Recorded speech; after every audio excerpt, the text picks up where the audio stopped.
Bahkan sekarang ada, ya saya nggak tahu sendiri. Ada namanya sekarang kopi gajah. Oh, kopi gajah. Nah ini bener apa enggak itu di Thailand atau di Vietnam itu ada. Ono nae Lah yo. toko kotoran gajah. Lah yo, kok lu yang Makanya telai gajah sak piro ya. Bersama saya Eko Prasetyo dan Om Roy, ya, redaktur Halo. pelaksana Majalah Literasi Indonesia. Bismillah. Nah, pemirsa, jadi ini podcast yang istimewa.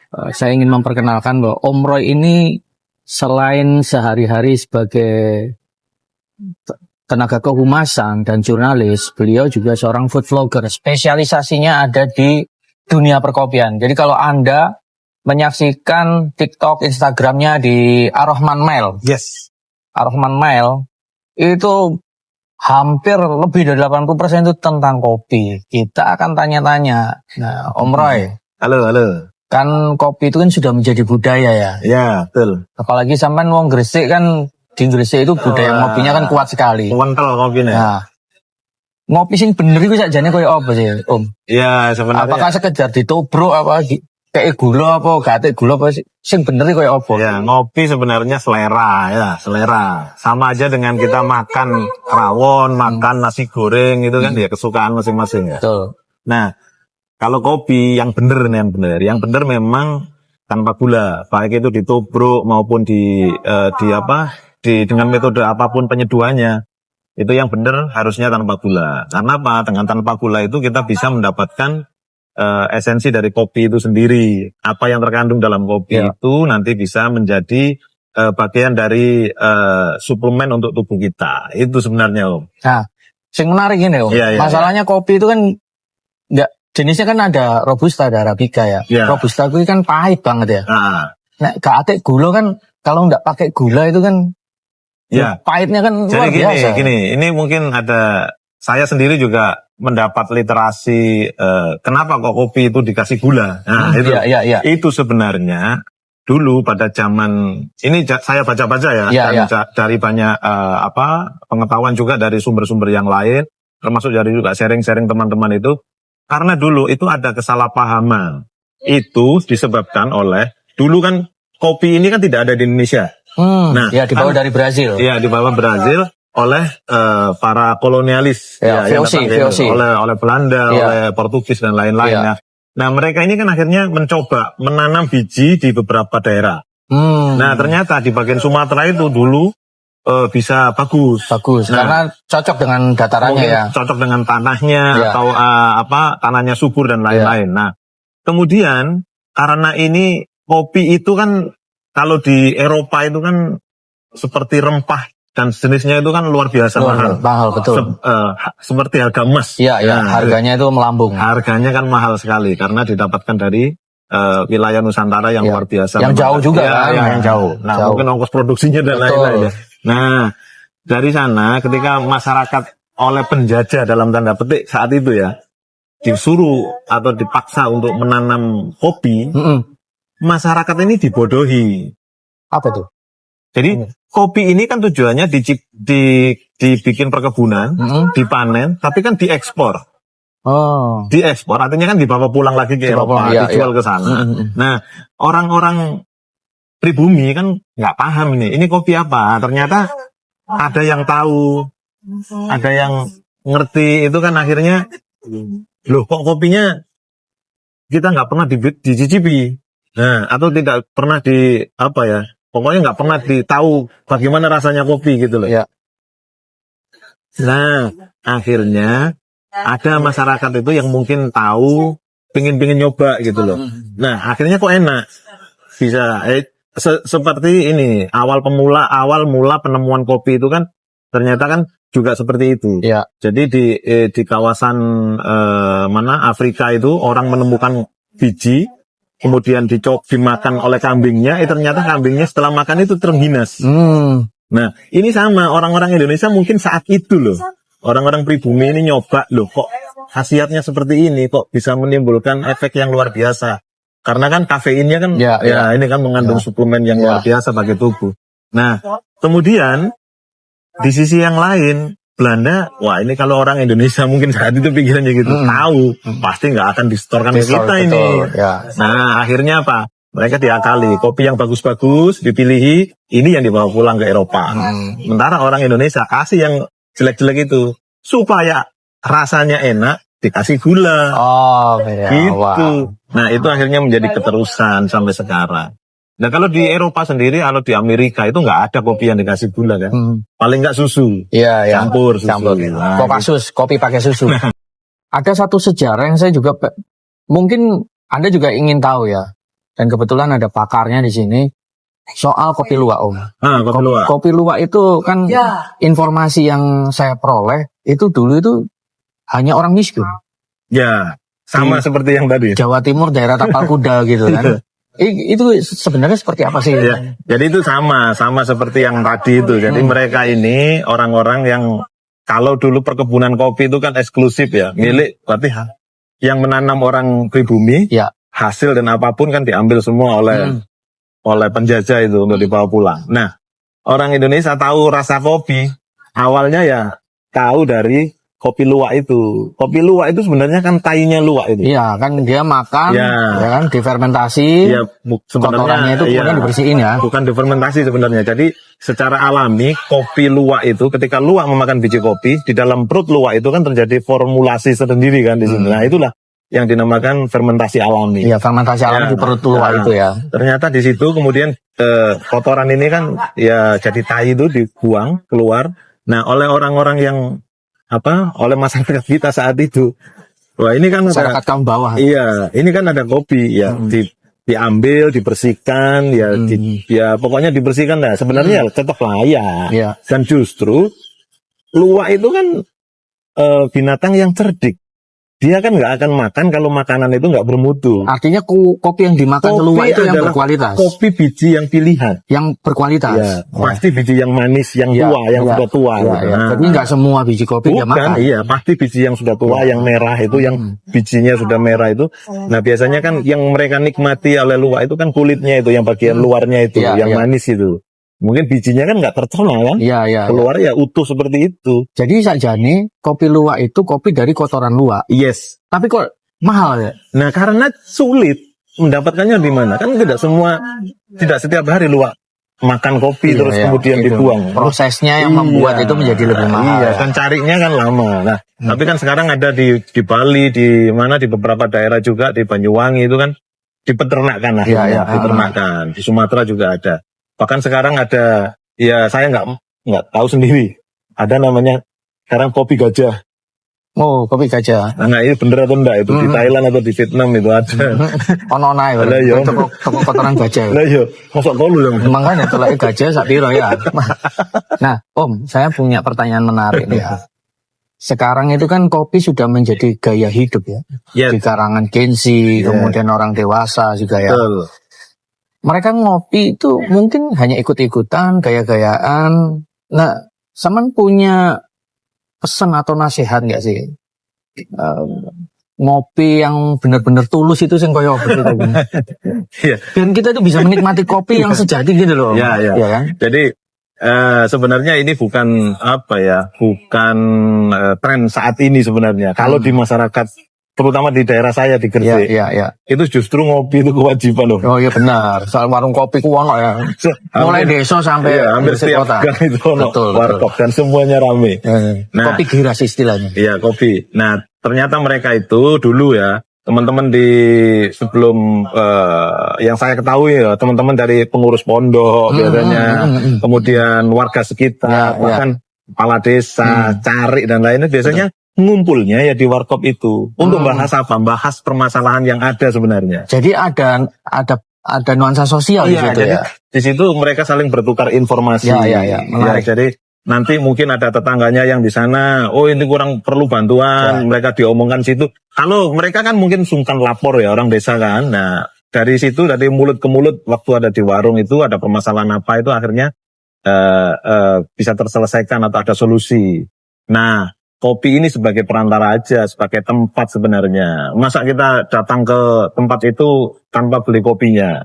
Itu pemersatu lah ya. Pemersatu. Nah, akhirnya menjadi semacam dalam tanda kutip kebiasaan, ya tradisi lah. Nah, kalau di Gen Z sekarang itu kan menurut saya ya hanya untuk pengakuan sosialista aja. Ya, Ya kopi kan? yang mahal. Iya. Gulanya tinggi. Nah, padahal kopinya itu sebenarnya Kopinya Siti. enggak. Iya. Itu banyak tempat ya. Ini kopi kita. Iya, ini kopi, ini murni. Jadi kopi hanya dengan susu aja. Ini kopi ya. Tanpa gula yang tinggi. Tanpa gula, Ini tanpa kami gula. nggak endorse loh, kami beli ini ya. Tanpa gula yang tinggi. Om, Yes. bukan konon sih. Sebagian besar masyarakat kita itu meyakini bahwa pasangan sejati kopi adalah rokok. Menurut sampean ya apa itu? Enggak banget lah. Enggak banget, enggak harus kan ya? Soalnya saya sendiri enggak merokok. Iya, karena mungkin karena kita nggak merokok. Iya, tapi kopinya lebih kental dari lebih kental dari para perokok. Ah, Ya. Nah, itu. Sebenarnya itu apa yang membuat ada kesan nah, ngopi ku mesti ngerokok. Kan sebagian masyarakat awam kita itu menganggap seperti itu. Ya, jadi kalau menurut apa ya? Menurut analisis saya, itu karena orang itu kan kalau ngopi ya, kopi kan nggak mungkin langsung diteleguk habis gitu kan. Iya. Mungkin sedikit. Nah, sedikit, di tengah sedikit itu kalau nggak ada cemilan biasanya ya itu asem. Akhirnya kecut Ya. cangkemnya rokokan. Enggak kecut rokokan. Menghilangkan padahal tidak itu. semua penggemar berat kopi itu merokok. Ya, padahal dulu juga ada yang mengatakan merokok itu mungkin katanya kan ada nikotinnya. Nah, nikotinnya itu katanya bisa digelontor dengan kopi, tapi nggak masuk akal juga. Pemirsa, kebetulan kami berdua saat ini ada Mas Yasin juga di sini ya, teman partner saya di podcast biasanya itu berada di Tunjungan Plaza Surabaya, salah satu mall legendaris di Kota Pahlawan. Di sini kami kebetulan ngopi. Iki promo apa enggak iki ya? Enggak ya. Syukur-syukur nih wongnya gelem ya. Ya. Kami ngopi di Fore Tunjungan Plaza. Luar biasa. Suasananya cozy, sangat nyaman siang ini dan enak buat ngopi seperti ini. Kopi tanpa gula sesuai dengan arahan Mas Roy. Ya. Mas Roy, sebenarnya ya, kalau di kalangan orang tua seperti kita ini ya, kan ada itu anak-anak itu sudah mulai suka kopi. Itu untuk memberikan edukasi yang tepat, kopi itu bisa dikonsumsi untuk misalnya kalangan anak-anak itu usia berapa ya? Karena sebenarnya ada kepercayaan, ojo ngopi ku nggak baik buat kamu gitu. Ya. Jadi sebenarnya boleh-boleh saja. Ya menurut pakar kesehatan sih tidak ada batasan ya. Cuman kalau mungkin usianya masih terlalu dini, mungkin di atas mungkin di bawah 5 tahun ya, mungkin kita coba hindarkan dulu lah. Tapi kalau ngopi ya harus ngopi murni tuh. Bener-bener kopi. Ya ini contoh, ini anaknya Safid, pemilik Kofin. Itu kan masih TK, tapi dia sudah mulai ini suka kopi. Jadi kopinya kalau abahnya nyeduh kopi pasti dikasih suka dia. Padahal kopi murni, kopi asli. Dan kopi asli itu memang menurut beberapa kajian dari ilmu kesehatan juga bagus bagi tubuh ya, bagus. Jadi ya sebenarnya apapun itu kalau tidak berlebihan pasti bagus. Dan kopi termasuk di dalamnya itu. Ya. Om, ada hal lain ya. Saya juga penasaran banget ya. Bartender itu kan punya skill khusus ya. Dia bisa tahu kopi yang berkualitas. Bukan bartender, barista. Barista. Yes. Diseruput, langsung tahu. Ya. Oh ini enak. Oh ini sedengan. Oh ini. Membentuk skill seperti itu bagaimana sebenarnya?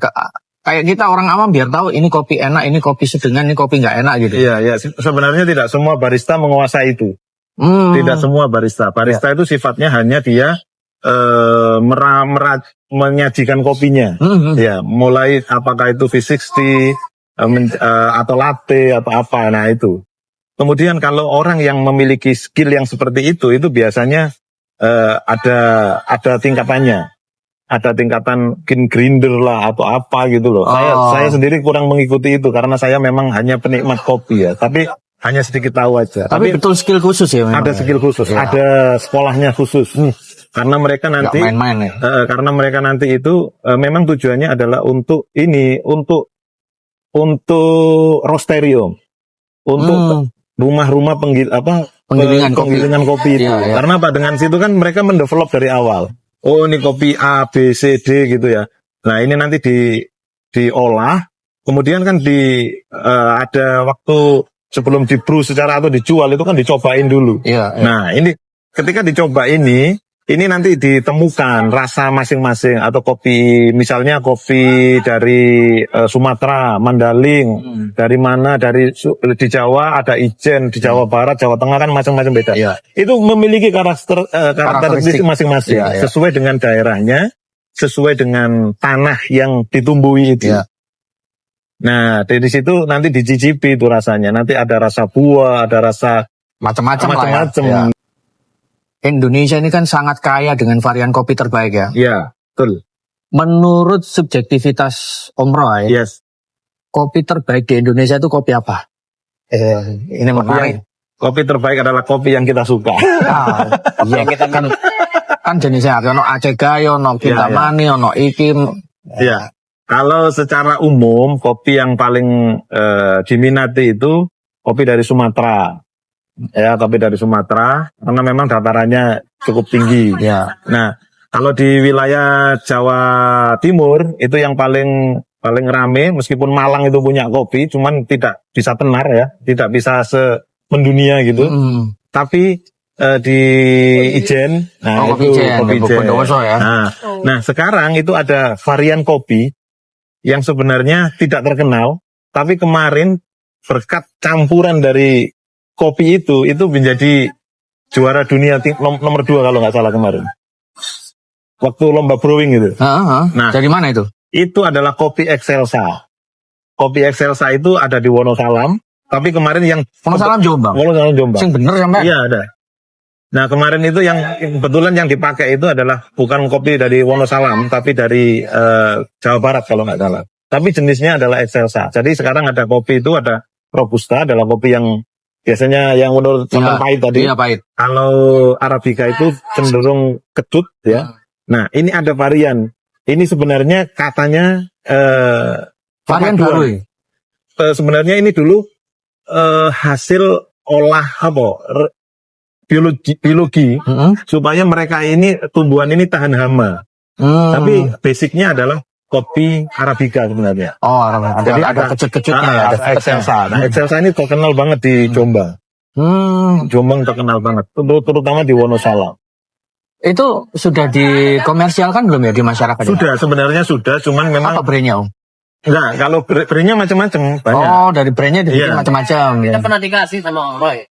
Excelsa ya? Salsa. Iya. Oh, pernah ya? Nah, kita. Arabica ya, cepet-cepet gitu ya. Iya, enggak, sepertinya enggak terlalu malah ya.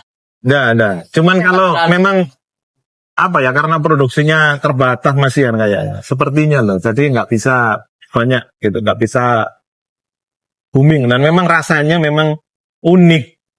Menurut teman-teman yang biasanya nyeduh kopi, itu ini nggak bisa kalau tunggal. Maksudnya kalau hanya Excelsa saja kita seduh, itu rasanya Ya. tidak, pokoknya nggak cocok lah. Nggak bisa pahit lah, bisa kayak apa gitu loh. Cuma kalau ini dibuat campuran dengan Arabica tertentu, hanya berapa persen itu aja, itu bisa menimbulkan aroma dan cita rasa yang luar biasa. Mantap. Makanya kemarin menang itu saya kaget juga. Wah, kok iso ya? Bukan karena sama orang Jombang kan? bukan. Tapi ketika dia menang pun bukan campur murni. Bukan. Ada Jadi dia bilang tadi dari hanya Jawa Barat, 10% dia dicampur gitu loh sama Excelsa. hanya 10% ya. Nah gitu, dulu waktu dikasih kita udah harus tahu suruh nyoba doang ke Salsa, tapi ternyata bisa campuran gitu. Makanya. Dulu nggak ada ilmunya. Dulu nggak ada Ya, sekarang ternyata ilmu lagi ya.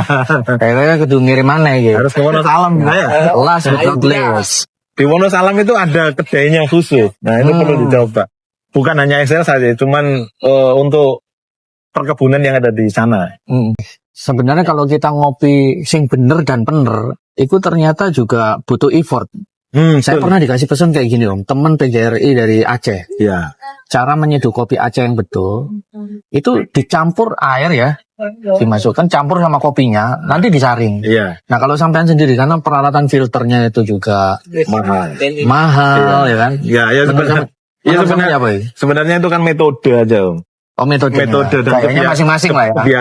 kebiasaan kita masing-masing. Nah, kalau masyarakat kita yang yang paling gampang adalah metode tobruk itu. Tobruk ya, Pokoknya kopinya, tapi ini juga harus berkaitan dengan ini hasil gilingannya.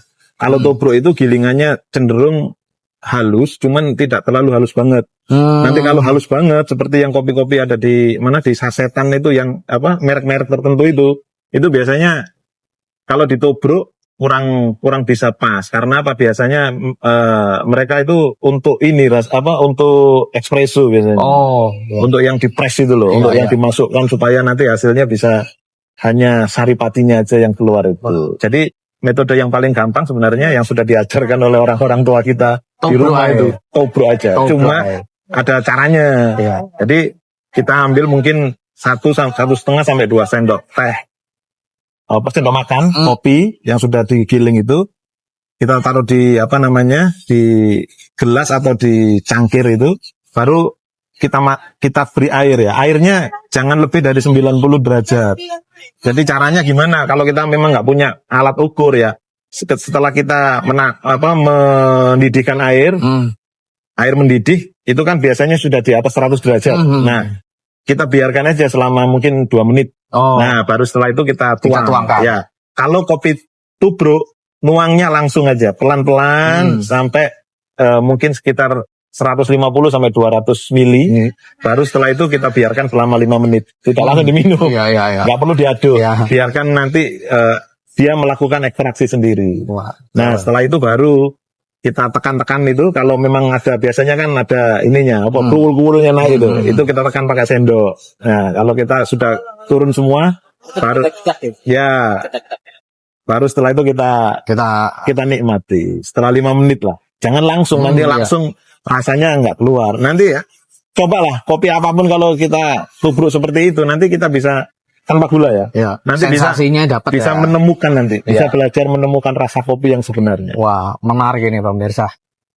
Jadi itu tadi bincang-bincang saya dengan Om Roy, ya, salah satu jurnalis, penikmat dan literatur kopinya paling banyak lah di kalangan kami ini ya. Om, kopi itu digiling bukan digunting, kan ada seperti itu nih ya. Wes, ini pamungkasnya nih. Menurut sampean gimana itu? Ya itu terserah sih. Terserah ya. Meskipun kopi kadang saya juga gunting kok. Ya gunting. Jadi kan nggak apa-apa, nggak masalah. Nggak masalah. Nggak usah. Nanti kalau gitu nanti orang tersekat itu. Tersekat dan akhirnya nggak jadi ngopi. Iya, apa ya ngopi sekar-karep ya. Tapi yang paling penting kopi sehat jangan pakai gula ya. Ya betul. Satu lagi Om. Apa? Kita kan ada di Fore ini. Sebenarnya Fore ini adalah salah satu kedai kopi nasional. Maksudnya milik anak negeri. Oh, bukan dari ini ya, asing ya. Fore ini juga sudah go public. Tahun kemarin itu sudah membagikan dividen kepada pemegang sahamnya, dan sahamnya dijual kepada masyarakat umum. Oh, sudah dilepas itu tadi. Keuntungannya kalau sampai beli sahamnya katanya ini, saya teman-teman yang yang sudah beli itu dapat semacam member gitu. Nanti kalau kita ngopi itu bisa dapat potongan atau apa gitu. Jadi IPO ya ini. IPO. Dan gerenya tahu nggak ada berapa? Banyak di Indonesia. Banyak itu ratusan atau ribuan? Masih ratusan. Kalau yang hampir ribuan itu Janji Jiwa. Janji Jiwa itu ada sekitar 900-an.